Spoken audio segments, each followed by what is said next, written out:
Bom, amigos, estamos em mais um vídeo sobre atualização do Código Civil, aqui pelo Instituto dos Advogados do Rio Grande do Sul.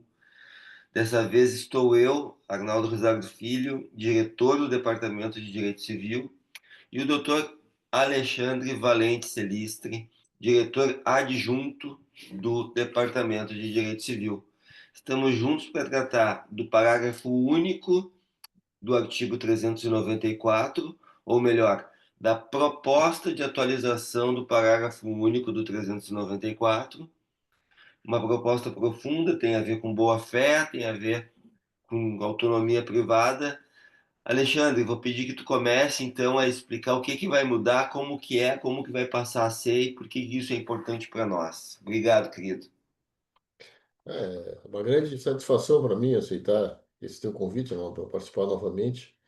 E aqui nós vamos tratar de um tema técnico, mas ele parece singelo, mas ele é relevante no contexto da atualização em termos de legislação brasileira, até mesmo numa vertente de direito comparado, que é essa modificação que foi introduzida pelo projeto de lei número 4/2005, 2025, perdão, do parágrafo único do 394. Ela não apresenta apenas um ajuste redacional, mas uma alteração profunda em termos de repercussão dogmática, prática e sistemática na teoria geral das obrigações. Mas vamos direto ao ponto. O que que diz o parágrafo único do artigo 394? Considera-se moro o devedor que não efetuar o pagamento e o credor que não o receber no tempo, lugar e forma que a lei ou convenção estabelecer. Ora, o parágrafo único que é proposto diz o seguinte: nas obrigações negativas, o devedor incorre em mora desde o dia em que executou o ato em que deveria se abster. Na verdade, esse parágrafo único, o enunciado, ele é aparentemente simples, mas ele consolida um entendimento clássico do Pontes de Miranda, de que a mora nas obrigações de não fazer, ela se configura no exato momento em que o devedor viola o dever de abstenção. Então, existe um contrato, há uma necessidade de um devedor não executar, não fazer alguma coisa, uma obrigação negativa, e ele, eventualmente, seja por que motivo for, descumpre essa obrigação, e aí, antigamente, havia uma discussão doutrinária, dogmática, sobre essa questão de haver ou não uma necessidade de uma interpelação judicial ou extrajudicial. Uma notificação. Exatamente. E aí, agora, com essa colocação proposta por esse parágrafo único, não há mais a necessidade nenhuma de interpelação. Então, trata da constituição de mora no exato momento da prática do ato em que o devedor, que se obrigou a não fazer, realizou. Essa é a mora ex lege, como se fala. Exatamente. Mas, assim, para a gente poder dimensionar melhor, o que são obrigações negativas? Obrigação de não fazer, sei lá, não publicação. Agora tá muito em voga pelas redes, pelo mundo digital, né? Pelo ambiente digital. Exatamente. Pegasse bem o ponto, Ricardo. Esse parágrafo me chamou a atenção, até para trazer aqui para essas atualizações, por esse motivo, pela atualidade em que, na realidade, uma coisa antiga, algo que antigamente se discutia, depois se parou praticamente essa discussão, sem ter uma determinação, cada um decidia do jeito que entendia melhor, às vezes uma redação de um contrato mais clara ou não, ou às vezes uma necessidade de uma interpelação judicial para que se pudesse chegar numa situação. Então, tanto em virtude de todo o direito digital, quanto em virtude do direito aplicado ao agronegócio, aonde ainda há muitas obrigações de não fazer, cresce em significado essa proposição desse parágrafo. Por quê? O velho Pontes, O monumental tratado de direito privado dele, se eu não me engano, eu estava olhando lá em casa. Eu acho que é o tomo 40, mas não quero dizer errado para o pessoal. Depois eu trago aqui. E ele esclarece que as obrigações negativas são aquelas em que o devedor se compromete a não fazer algo. Ou seja, o objeto é a abstenção, é o não fazer, o não divulgar, o não concorrer, o não competir, o não edificar, o não utilizar determinada área. E Não plantar? o Barros não plantar, exatamente, ou pelo menos não plantar uma determinada cultivar diferente daquela que está tratada no contrato. O próprio Barros Monteiros, ele já trazia um conceito que alguns conceitos são difíceis da gente trazer porque o cara vai decorar conceito, é um troço complicado, mas às vezes os conceitos são mais simples e esse é um que eu peguei, que é o seguinte: ah, ele diz que a obrigação de não fazer é aquela na qual o devedor se compromete a não praticar certo ato, que poderia livremente praticar se não houvesse obrigado a ele.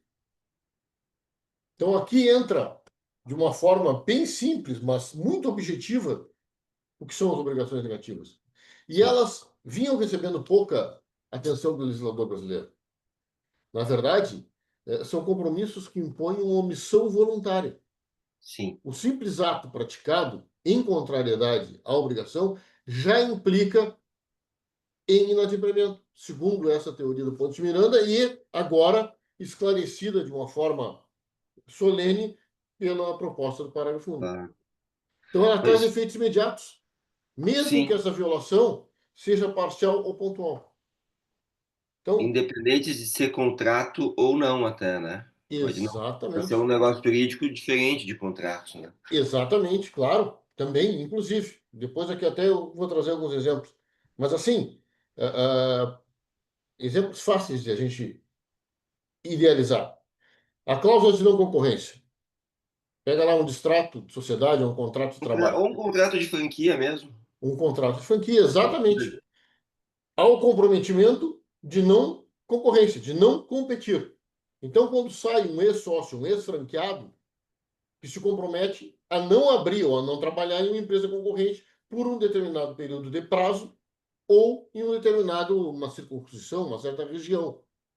Da mesma forma, vem a cláusula de exclusividade.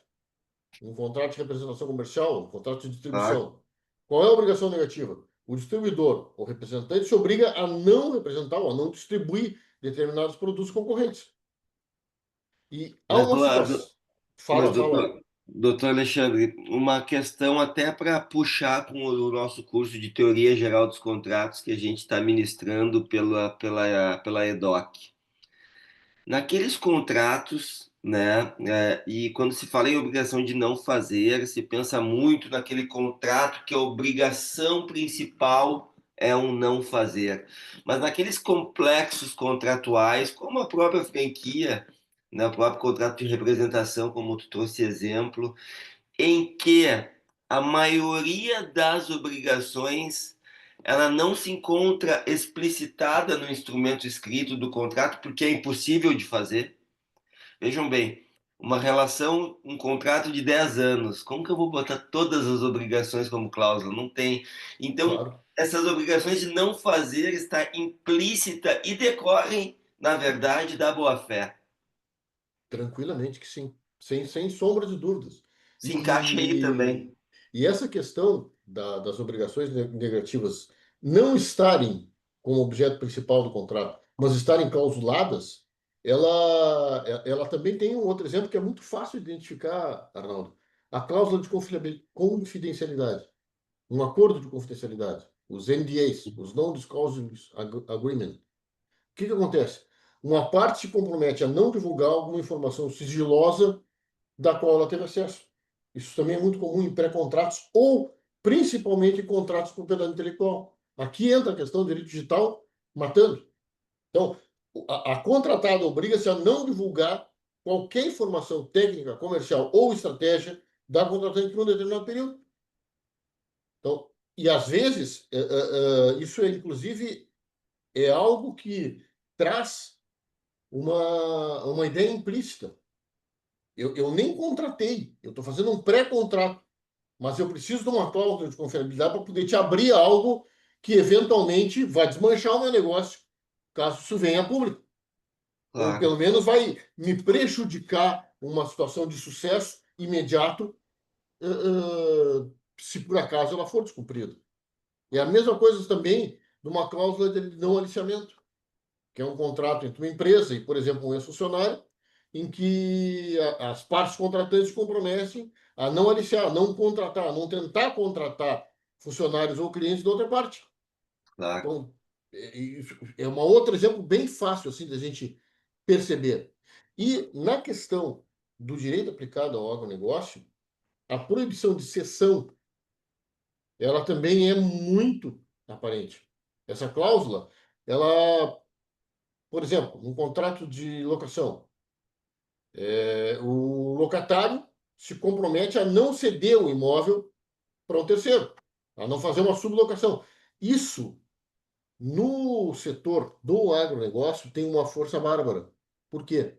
Porque, por exemplo, se não houver uma cláusula expressa que permita, não é nem a cláusula negativa, se não houver uma cláusula expressa que permita que o arrendatário possa subarrendar, que o arrendador permita que o arrendatário possa subarrendar, Entendi. por Ele si pode. só o contrato já pode ser rescindido, por lei. E Então, também, é uma obrigação negativa de fundo legal. sim, Ela não precisa nem constar no contrato. eu também vejo nos contratos do agro aquela obrigação negativa de não suprimir vegetação, né? Exatamente, é outra obrigação legal. A questão de tu não. A proibição de uso, por exemplo, de uma área ambientalmente protegida, seja uma APP, seja uma reserva legal. Então, tu é obrigado a respeitar isso, independentemente de constar no contrato. É uma obrigação Perfeito. negativa de ordem de cunho legal, que, em não constando no contrato, se inclusive se discutia se isso podia ou se não podia, de quem era a responsabilidade. Agora, quando a gente trata dessa questão ambiental, ela cresce em significado, porque é uma obrigação própria do bem. Então, imagine, não só o arrendatário, se por acaso vier a suprimir vegetação em área ambientalmente protegida, pode ser responsabilizado, como inclusive aquele que, pela própria lei, muito embora não constasse no contrato, por uma questão de uma obrigação negativa legal, de fundo legislativo, pode também ser implicado por essa situação. Então, a Perfeito. responsabilização transcende isso aí, né? Perfeito. Então, esse compromisso de abstenção, o descumprimento não é uma mera falha. E muitas vezes ele é reversível. Sim, sim. Então, quando há um descumprimento com obrigação negativa, o fato de entrar essa proposta do parágrafo único do 394, ela é importante pelo seguinte: a obrigação negativa se consome no momento em que o devedor pratica o ato que ele não deveria cometer, que ele tinha que se abster. Tal como a obrigação positiva. Exatamente. É a mesma Então, coisa, também não precisa notificar. não precisa notificar. Então, nesses casos, o credor pode exigir a reparação por perdas e danos ou Uhum. obter uma medida judicial para desfazer o que foi feito ou, eventualmente, e aí aqui ainda há uma discussão doutrinária, impedir novas condutas, através, por Perfeito, exemplo, uma tutela inibitória. perfeito. Mas por que veio essa norma? Por que ela veio agora? Antes da reforma, a matéria ela estava alocada difusamente no artigo 390 do Código Civil. E o novo texto transporta para o artigo 394, que trata da mora em geral. Então, confere, inclusive, uma maior coerência sistemática. Essa mudança não surgiu do acaso. Ela responde a anos de discussão doutrinária e jurisprudencial sobre a necessidade, ou não, da interpelação para configurar a mora em obrigações negativas. Tá, mas e Entendi. quais são os impactos práticos dessa mudança? Aqui, Arnaldo, é que reside o coração da proposta. A alteração traz 5 impactos fundamentais. A uma, segurança jurídica. Ao prever expressamente a mora automática, A nova redação elimina dúvidas interpretativas. Antes, se podia divergir quanto a quem exigisse a notificação ou dispensasse. Agora, se tem uma clareza. O impacto prático é que facilita a compreensão e a aplicação das normas pelos operadores do direito, sejam advogados, juízes, professores, o que for. Não há margem para discussão. Há duas: a celeridade e a eficácia processual. O credor pode imediatamente buscar a tutela judicial, seja indenizatória ou inibitória, sem ter que aguardar uma constituição formal dessa mora. A três, ao fortalecimento da tutela preventiva. Então, por quê? Porque esse novo texto ele dialoga com mecanismos modernos, como a tutela inibitória e a antecipação de tutela. Então, aqui cresce em significado aquela questão exatamente do direito comparado. Nós estamos transformando, mais uma vez, o nosso Código Civil no que há de mais moderno no assunto, modelando o que tem na Alemanha e na Itália. Então, confere ao credor um poder de reação célere para impedir novas relações. A quatro tem a redução da litigiosidade. Então, essa previsibilidade normativa, ela acaba por reduzir os litígios, principalmente sobre o momento de constituição da mora, e contribui para a uniformidade jurisprudencial. Então, antes da reforma, havia uma controvérsia se seria necessária interpelação para configurar a norma nessas obrigações negativas ou não. Agora, com a redação, fica expresso. A mora é automática, gera imediatamente efeitos jurídicos, seja perdas de danos, cláusula penal, tutela específica ou a rescisão contratual, eventualmente. Não depende de notificação. Então, não há necessidade de nenhuma interpelação judicial ou extrajudicial para que se configure essa mora e garante ao credor essa celeridade no exercício dos direitos. E, além disso, tem essa relevância setorial, que é o que nós estávamos falando lá no início. Essa questão do direito digital e o destaque no agronegócio. Porque no agronegócio também há muitas obrigações negativas. Elas são comuns, inclusive, como eu já tinha falado, em cunho legal. Até mais do que no direito comercial, né? Exatamente, exatamente. Por quê? Porque essas regras, elas protegem um investimento que, no mais das vezes, é de longo curso, é de longo prazo, é para ser desdobrado no tempo. Então, aqui cresce o significado dessa circunstância. Tá, mas aí há um debate doutrinário sobre essa situação. É um inadimplemento absoluto ou é a mora que é mais importante?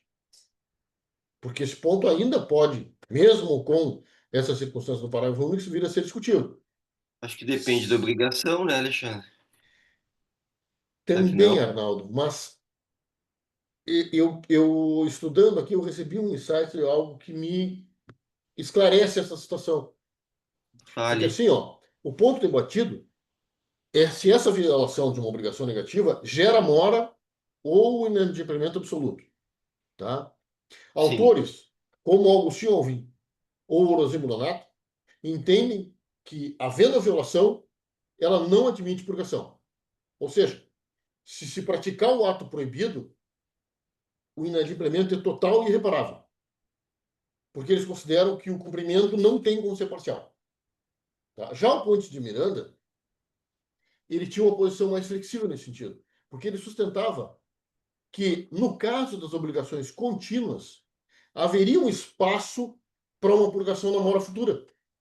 Então, por claro. exemplo, numa causa de não concorrência por 5 anos, o devedor que violou no primeiro mês ainda podia deixar de violar nos 59 meses seguintes, entendeu?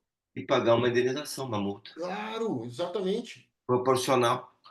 Sim, exatamente. Mas isso, Alexandre, e aí vem a genialidade do Pontes, né? É aquilo que a gente fala a todo o momento.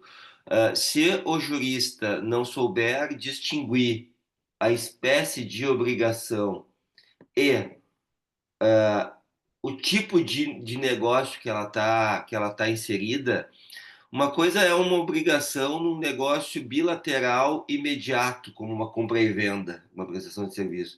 Outra coisa é uma obrigação de cooperação ou de, enfim, de proteção num contrato de longo prazo, como uma franquia, que a gente já falou, mas uma joint venture, ou até um arrendamento agrário. Claro, Então, eu me inclino pela posição do Pontes, porque não dá para a gente dar tratamento igualitário a todas as obrigações e a todos os contratos existentes. Inclusive, é isso que a gente defende, né, Alexandre? Que a gente precisa é, fazer uma dicotomia teórica para os contratos, pelo menos para tratar aqueles contratos que são tidos na literatura como contratos simples e aqueles contratos que são tidos na literatura como contratos complexos, né? Contratos, redes contratuais. Não dá para tratar claro. uma compra e venda de um carro ou de um imóvel da mesma forma que se trata juridicamente um contrato de franquia, um contrato de distribuição, um contrato de concessão, um contrato de arrendamento, que não é rede, mas é um contrato de longo prazo, com milhares de deveres anexos, desculpa, deveres anexos e laterais, não acessórios, né? Sim, Então, o que eu vejo assim, quando nós estivermos tratando da obrigação de não fazer como um dever anexo ou lateral, há uma mudança na perspectiva jurídica em relação a uma obrigação de não fazer como obrigação principal,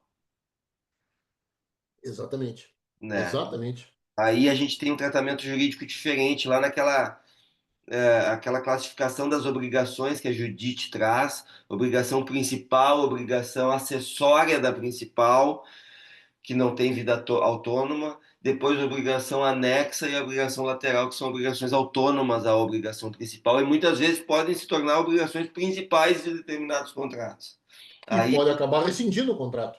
pode acabar rescindindo, mas nem sempre, né? Nem Nem sempre, sempre. não necessariamente. E aí aqui entra esse ponto que a Renata Steiner, Ricardo, caiu muito bem em termos dessa distinção entre a mora e o inadimplemento absoluto.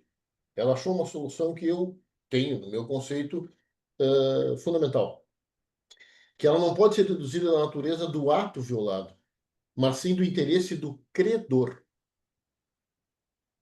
Tu entende? Exatamente. O fenômeno da mora ele não depende da possibilidade de desfazer os efeitos materiais do descumprimento, mas da permanência do interesse do credor no cumprimento específico daquela obrigação do devedor. Então, na obrigação negativa, significa a retomada da obtenção. Eu tenho interesse Exatamente. que aquele contrato siga valendo. Então, dessa forma, o credor que tem o interesse legítimo na abstenção futura, o contrato, a violação, ela não elimina o valor da obrigação e dá Perfeito. prosseguimento do contrato. Isso aí. Então, isso pode ser efetuado através da tutela inibitória, que adequa o risco da obrigação negativa que foi violada, ou o cumprimento específico, que é possível mesmo após a violação, se houver interesse remanescente do credor em dar Sim. seguimento a esse determinado contrato, como, por exemplo, a cláusula de não concorrência em longo prazo. Claro, se nós formos tratar uma obrigação negativa, por exemplo, da non-disclosure, uma obrigação de confidencialidade, bom, aí, se houve a violação, se tornou público algo que não deveria ter sido aberto por aquele devedor que descumpriu, bom, aí então eu não tenho como eu não tenho como dar prosseguimento porque o inadimplemento é absoluto. Aí eu não tenho como surgir essa situação. Agora, se é uma obrigação continuada, aí eu posso usar essa vertente para conseguir resolver o problema. Porque Perfeito. o devedor que descumpriu hoje, mas ainda está vinculado com essa obrigação nos próximos anos, nos próximos meses, ele pode e deve ser judicialmente compelido a se abster. E esse novo texto legal acolhe implicitamente essa visão que é muito mais realista e pragmática, sem excluir o entendimento do inadimplemento absoluto nas hipóteses que ocorre instantaneamente. Então, sim, cresce significado nesse sentido, né? sim, E assim, a mudança desse artigo não, a mudança desse parágrafo único no artigo 394, ela pode parecer discreta, mas ela representa um avanço importante no fortalecimento do princípio da boa-fé objetiva, pela força obrigatória dos contratos e a efetividade das tutelas jurídicas no âmbito das obrigações. sim, Ela é uma correção técnica, mas também é uma afirmação normativa. O direito brasileiro está atento aos seus próprios fundamentos teóricos, valorizando a coerência interna do sistema e a funcionalidade das normas frente à realidade contratual atual. Então, eu digo assim, essa recepção dessa doutrina do Pontes de Miranda revigorada por essa leitura crítica, ela revela a importância de se revisitar os fundamentos clássicos, os sempre, né? pilares, para construir soluções normativas ajustadas à complexidade do mundo atual. É Sempre. óbvio que o Ponte de Miranda não imaginava, não vislumbrava, em toda a sua vanguarda, o direito digital.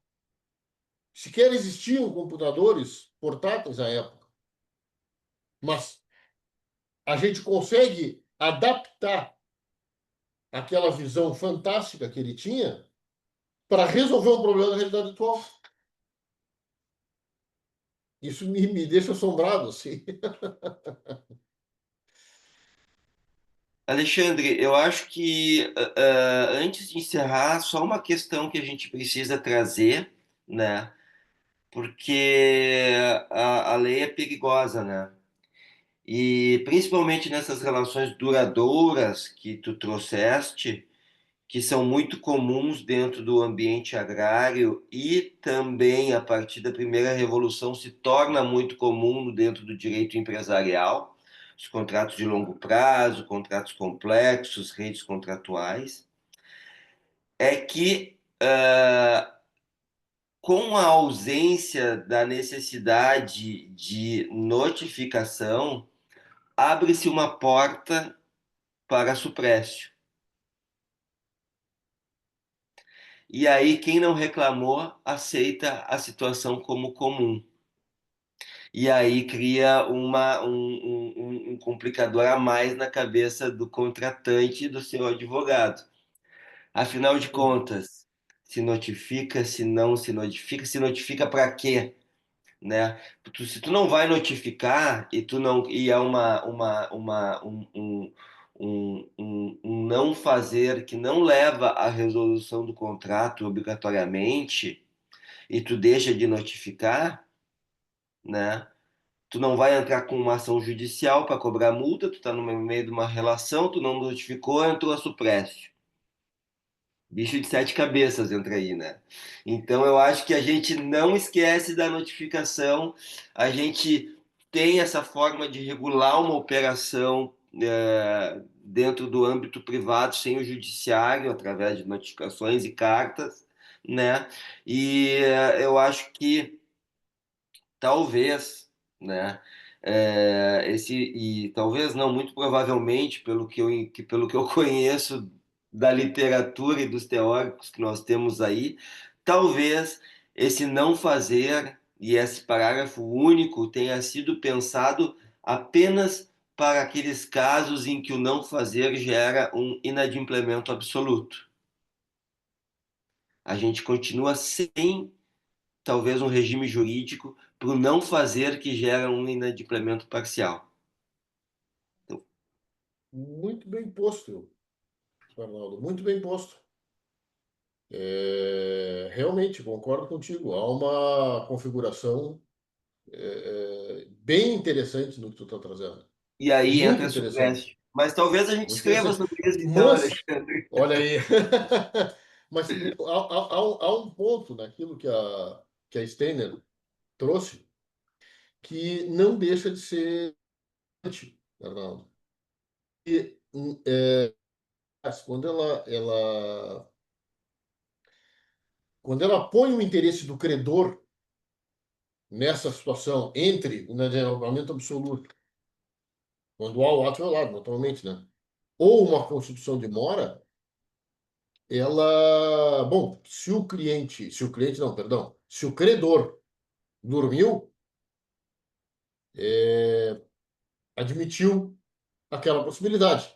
Supérstite. Entra, entra naquilo que o Pontes tinha trazido antes, naquele exemplo que ele traz.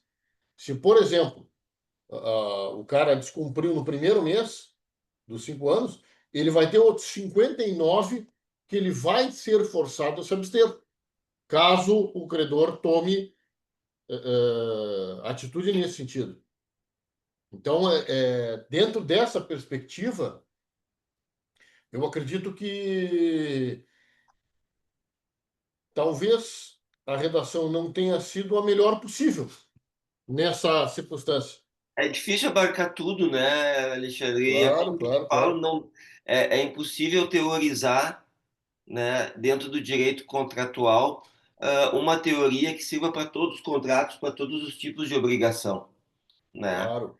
E eu vejo que ainda no Brasil, né, a literatura, né, de direito contratual, ela está muito focada nas obrigações de dar, fazer, não fazer, dar, fazer, não fazer. E tudo o que for obrigação derivadas da boa-fé, da função social, de outros princípios, eles não estão abarcados. E aqui é exatamente essa cidade, essa situação. Num contrato de 60 meses, o contratante ele descumpriu uma cláusula de não fazer nos 10 primeiros meses. O credor dormiu. Não tem supérstite aí?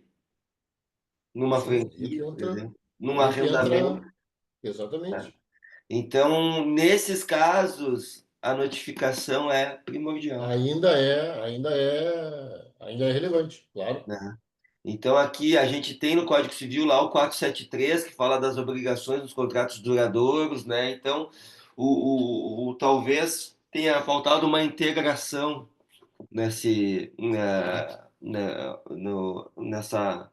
nessa perspectiva aí desse parágrafo único desse artigo, com outros tipos de obrigação, uma visão integral do direito Exatamente.